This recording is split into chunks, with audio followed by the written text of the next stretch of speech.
Guys, I don't know what's going on, but my video is not working, which is excellent because I really thought about my outfit, my hair.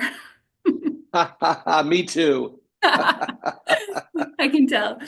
Okay, well, Todd, so before I start, I just want to be totally honest. You're actually the first person I've ever interviewed, so be gentle. Wow, that's so Yeah. exciting. And I actually think this totally like off screen, but I actually think it's not coincidence. You know how so many things happen. I don't think it's Sure. coincidence that we're sitting down today and we're chatting. I have Cool. been kind of reading a few things and watching a few interviews with you, and I find it so interesting the message that you're speaking and how important it is, especially now in the current climate and the culture. And I just want to start by saying I completely applaud you on what you're doing. Oh, And thank you keep so doing it much, and keep Veronica. going because the world needs to hear exactly the things that you are saying and speaking. So, Oh, thank you. yeah. What a tender way to start. This is good. Just interviewing wise, as you go forward, it's good to tenderize the interviewee. So now, whatever you want, Veronica, I'll answer everything. Okay, well, we'll get started. So, my name is Veronica Scarpati, and on behalf of Radio Maria, it's a pleasure to be joined here today by Todd Komarnicki, the writer and director of Bonhoeffer. Now, Todd, people will recognize you from blockbusters such as Elf and Sully, where you worked with Clint Eastwood and Tom Hanks. But Bonhoeffer, for many, will be a name that is new. And I have to be completely honest and say that before the movie, I'd actually never heard of Dietrich Bonhoeffer myself, but I've been Mm. fascinated by what I've been reading. And I also have to say, kind of as an aside, that at some point you'll have to come on to Radio Maria because I've heard all about your love for C.S. Lewis, and you talk about kind of how your faith has formed and shaped your life. And I think there's a lot there that listeners would really want to hear more about and kind of get to know you better. So at one point, please make time and come and speak with us. But for now, the movie. So, what drew you to the story of Dietrich Bonhoeffer, and how did the idea for the film first come about?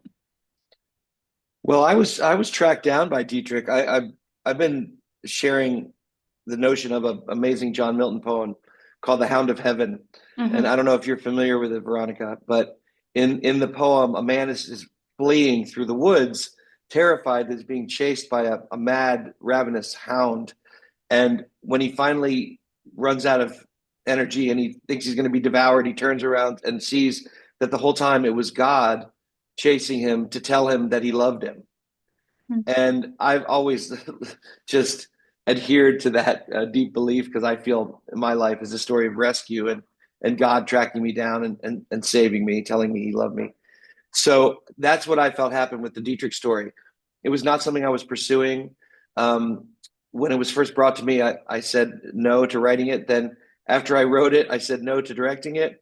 And it was actually my wife who kind of rattled my cage and said, this is what you need to do next. It just is. And it wasn't until the 10th day of shooting, and this is my Jonah and the whale moment. It was the 10th day of shooting, and we were in a cathedral in Belgium, and I looked around, and things were going really well. And I thought to myself, okay, all right, I will yield. And I said, okay, God, I will direct this movie. I could hear him laughing out loud at my silliness because obviously I was already directing the movie, but it took me that long to wake up to the fact that this was what I was supposed to be doing with my time. Thank God he brought Dietrich into my life because it changed, really truly changed the way I see the world. And what was the resistance that was causing you as you were thinking about the movie and then writing about the movie that kept kind of pushing you to say, like, not for me, not now, someone else? That's a great question. I don't know. I'm usually pretty instinctive. I rarely wrestle with decisions for a long time, but for some reason I kept chasing this butterfly away from the picnic. And I just needed to be guided. I guess I was just slow to cop on. And fortunately, I have a very savvy wife who's from County Kildare in Ireland, and she's much smarter than I am. So uh, sometimes in life, you need a nudge, and sometimes you need a shove. Yeah. And fortunately, I got shoved into the direction of the story. Well, I'm actually really glad that you used the word wrestle because that is something that I wanted to dive right into. So you've given me the perfect segue. What really stood out to me about the film was, first of all, the production value. It's beautifully shot. I mean, it's Thanks. really just a beautiful movie. There were scenes where I'm an art historian by training, and I look at works of art all day, every day. And just the quality of the detail, down to the tailoring of Dietrich's trousers.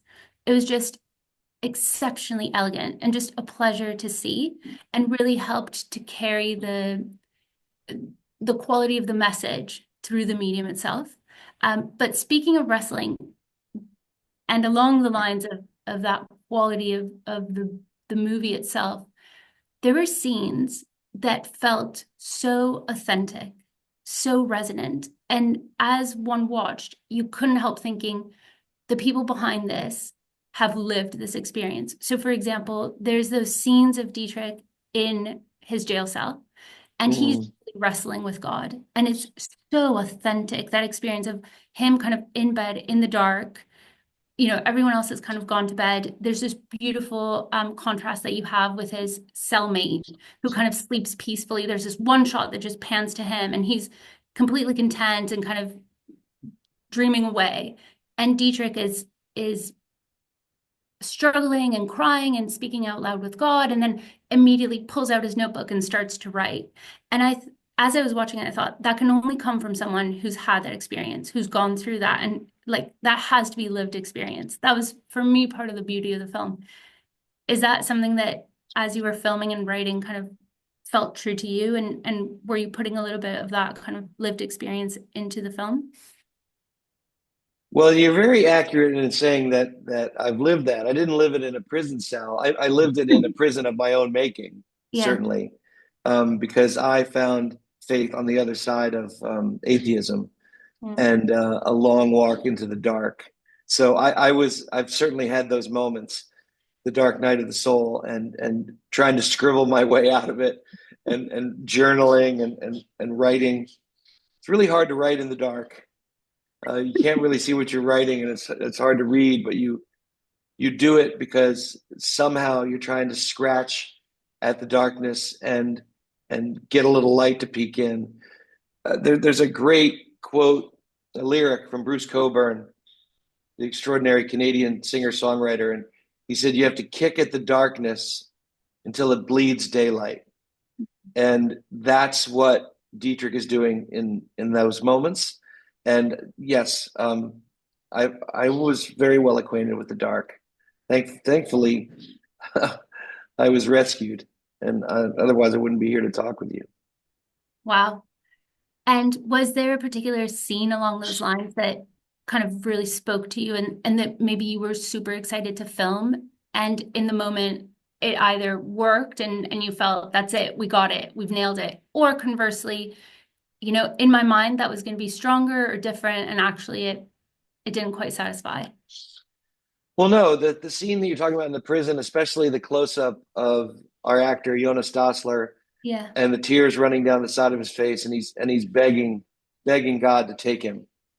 Uh, what you have there is an extraordinary actor who's 26 years old, who has a limited life experience, playing a 39-year-old man who is on the eve of dying, and that's just talent.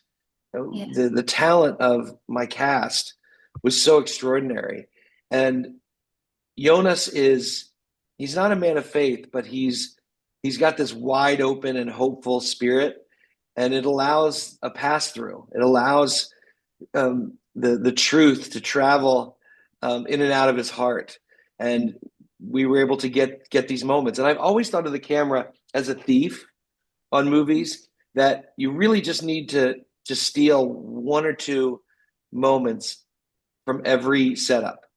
And if you get that all the time, then you can have a seamless movie. If you don't, you have a very uneven movie where you have great moments, deeply powerful moments, but then other moments that fall flat or are just story ribbons that are connecting scene to scene.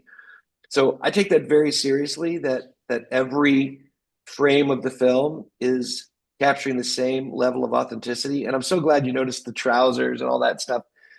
The art department, my production designer John Beard, my extraordinary costume designer Shoshana Bello, who essentially pulled this movie off in about 3 weeks because Wow. our other costume designer quit because it was too big a job. And then my cinematographer John Mathieson, who has already been nominated for 2 Oscars, and I'm sure is going to get nominated again for Gladiator 2, which he did right after my movie. These artisans are giants, and when they fill your space with authentic art, and when the lighting is perfect because John Mathieson is a painter, then really it's how do you get those performances to match the authenticity of the surroundings? And that was really the biggest challenge, and I'm confident that in the end we pulled it off. Absolutely, you did. And every element did exactly that. I mean, when you talk about the cinematography, the palette of the movie is so beautiful and the contrast between light and dark. So for those who have yet to watch the film, it starts off with Dietrich and his family, and he's quite young. And it's that warmth and that richness of family life which really shines through and is really captured in the palette. And then as the movie progresses, and it becomes kind of colder in tone and kind of more sterile, the environments that he's thrust into. And he's starting to lose that kind of familial tie. And more it's about him walking alone. At first, he kind of has the support of his family and those kind of aiding his development, shaping his character and forming his personality. And then as the movie progresses down to the very last scene where he's walking on his own Mm. to the gallows, it's mirrored beautifully by the play of light and the way that the scenes were shot. I mean, it's just so spectacular. So hats off to all of you for pulling it together in that way. Thank you so much. There's such care taken, and rarely do people notice all the details. So I'm really grateful to you, Veronica, because every frame of this film, even all the way through Paul Ensby doing extraordinary color correction, Mm. what you can do digitally now is you can just paint after the fact on the frame. So, for instance, the moment where Dietrich and the prisoners run out of the prison after the bombs go off, the Mm. end of that scene is a close up on Dietrich. And I wanted to show because the rest of the moment and everything in the last week of his life is very gray green on purpose, as in contrast to the warmth that you were talking about in his home life. Yeah.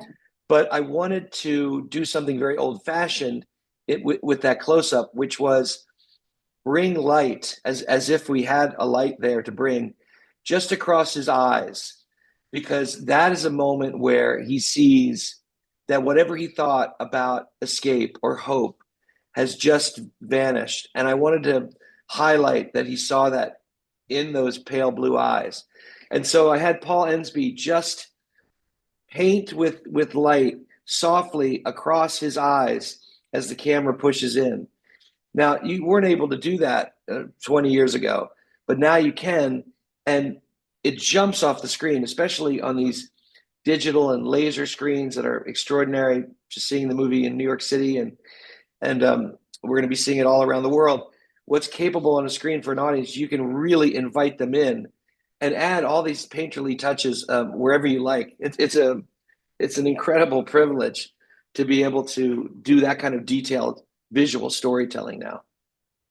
That is absolutely amazing. I mean, Todd, I wish we had so much more time, but I'm being told that we need to wrap up. So thank you so much for giving us what will be for many a little teaser to just whet their appetite to go and see the film and tell others about it.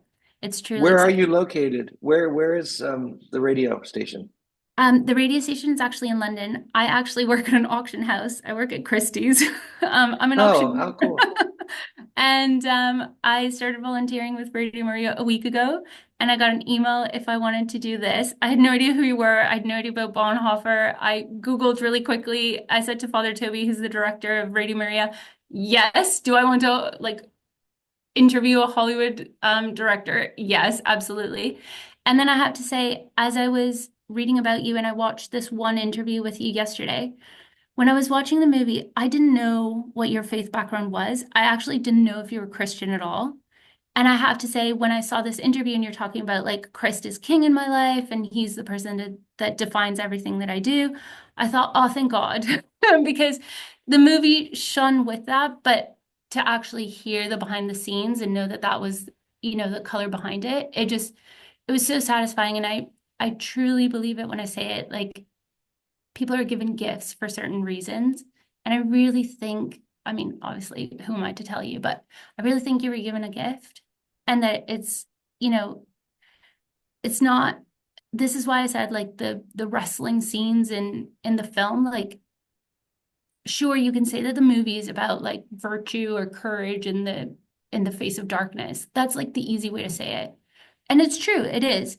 But I think it's those moments where like no one sees you, it's just you, you're the one struggling, you know what you want to do, you know what you should do, but it's like, God, will you give me the strength? Like, am I ready? Like, that is the moment where it actually matters. That to me is the actual grit, the courage, the strength, the perseverance, the parts that probably no one will see, but that's when you're being tested and that's when you're being forged.